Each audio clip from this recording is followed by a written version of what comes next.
일본군 위안부 문제 해결을 위한 정기 수요 시위가 800회를 넘어섰는데요.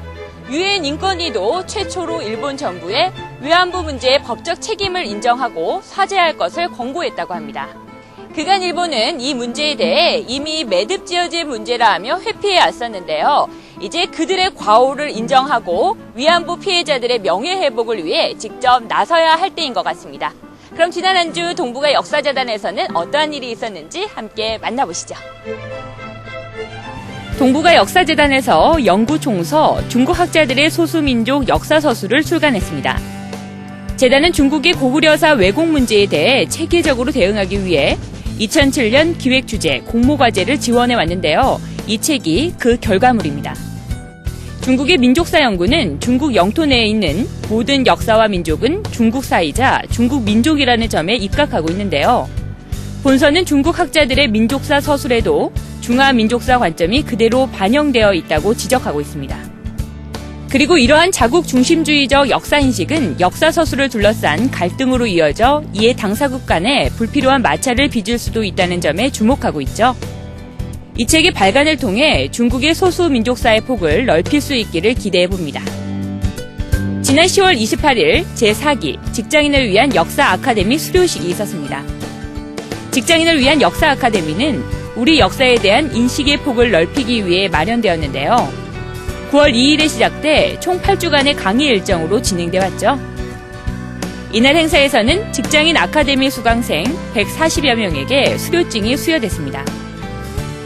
동북아 역사재단은 앞으로도 직장인 및 일반인을 대상으로 한 다양한 교육 기회를 계속 마련해 나갈 계획입니다. 지난 10월 30일 중국 인터넷협회 부의사장이 재단을 방문했습니다. 현재 중국 인터넷협회 부의사장으로 재임 중인 까오신민 부의사장은 이날 특별 강연에서 한중관계 발전을 위한 인터넷협회와 역할을 주제로 강연을 펼쳤는데요. 역사 문제를 둘러싸고 인터넷상에서 한국과 중국 네티즌들 간의 마찰이 문제가 되기도 했었죠.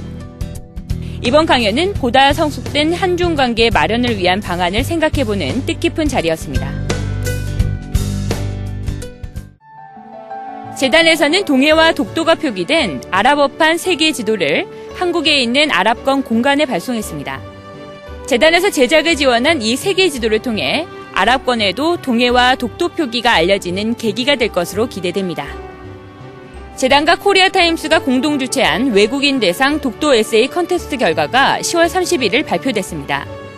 국내외에서 접수된 총 702편의 독도 관련 에세이 중 선정된 영예의 대상은 미국인 세릴 드바니 씨의 디펜딩 독도가 차지했습니다. 수상자 내역과 수상자 본문은 재단 홈페이지 팝업을 통해 확인하실 수 있습니다. 재단 직원 대상 조직 진단 및 경영 효율화 방안 연구 결과 설명회가 10월 31일 재단 대회의실에서 열렸습니다. 카톨릭대 정부혁신 생산성 연구소에서 진행한 이번 결과 설명회에서는 재단의 발전을 위한 조직 개편 등에 대해 심도 있는 논의가 이루어졌습니다.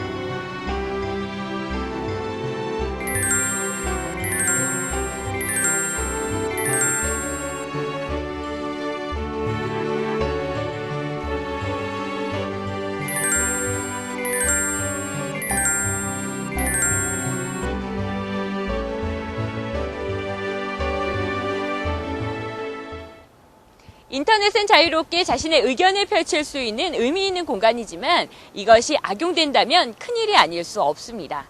만일 이것이 국가 간 외교 문제로까지 비화된다면 정말 큰 문제가 아닐 수 없겠죠. 우리 모두 한 번쯤 생각해 볼 만한 대목이 아닐까 싶습니다.